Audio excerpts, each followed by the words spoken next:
மாண்புமிகு அம்மாவிற்கு திருப்திகரமாக நான் அந்த பணியை நிறைவாக செய்திருக்கிறேன் என்ற மன நிறைவு எனக்கு இருக்கிறது. உங்களுடைய அடுத்த கட்ட நடவடிக்கை எதை நோக்கி இருக்கிறது? அடுத்த கட்ட நடவடிக்கை எப்போதாக எதிர்பார்க்கலாம்? இதேதும் டாக்டர் புரட்சித் தலைவர் எம்ஜிஆர் அவர்களுடைய ரத்தத்தின் ரத்தமான உடன்பிறப்புகளின் எண்ணங்களை பிரதிபலிக்கும் தமிழக மக்களுடைய ஒட்டுமொத்த கருத்துக்களையும் அது பிரதிபலிப்பதாக தான் இருக்கு.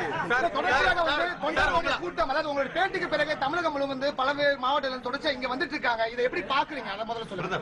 அவங்களுக்கு சொல்லக்கூடிய செய்தி எதுவாக இருக்கு?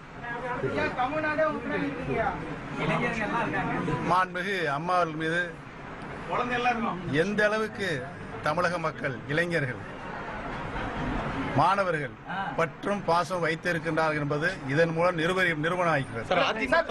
பதவியிலிருந்து உங்களை நீக்கம் செஞ்சிருக்காங்க, அது நீங்க எப்படி பாருங்க? இதே இதயம் டாக்டர் புரட்சி தலைவர்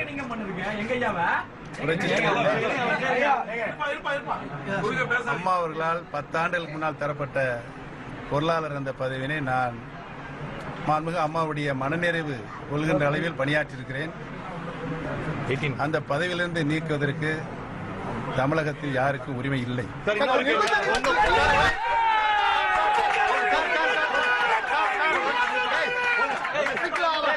நிர்பந்தத்தின் காரணமாக, திமுக நிர்பந்தத்தின் காரணமாக தான் நீங்க இப்படி பேசியிருக்கலாம்.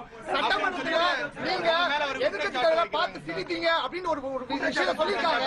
சிரித்ததை பத்தி என்ன நினைக்கிறீங்க? பொறுமையா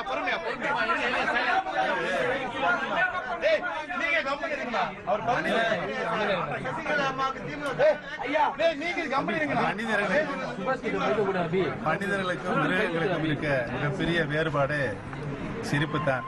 மிருகங்களால் சிரிக்க முடியும், மனிதர்கள் மட்டுமே தான் சிரிக்க முடியும். பார்த்து சிரித்துக் கொள்வது என்பது மிகப்பெரிய குற்றமாகாது என்பதை உங்கள் மீது எந்த குற்றச்சாட்டும் சுமத்த முடியவில்லை என்ற ஒரு காரணத்தினால் எதிர்கட்சி தலைவர் பார்த்து சிரித்தேன் எங்கே எடுத்துக்கலாமா?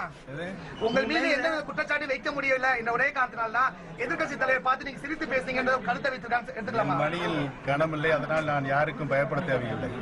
அப்போ விரைவில் புது கட்சி உதயமாகுமா சார்? அனைத்து இந்திய அண்ணா திராவிட முன்னேற்ற கழகத்தினுடைய அடிமட்ட தொண்டன். நாளைக்கு ஆளுநரை சந்திக்க வாய்ப்பு இருக்கா சார்? நாளைக்கு ஆளுநரை சந்தித்து பொறுத்திருந்து பாருங்க. மேலும் செய்திகளை உடனுக்குடன் அறிந்து கொள்ள சற்று முன்னுடன் இணைந்திருங்கள்.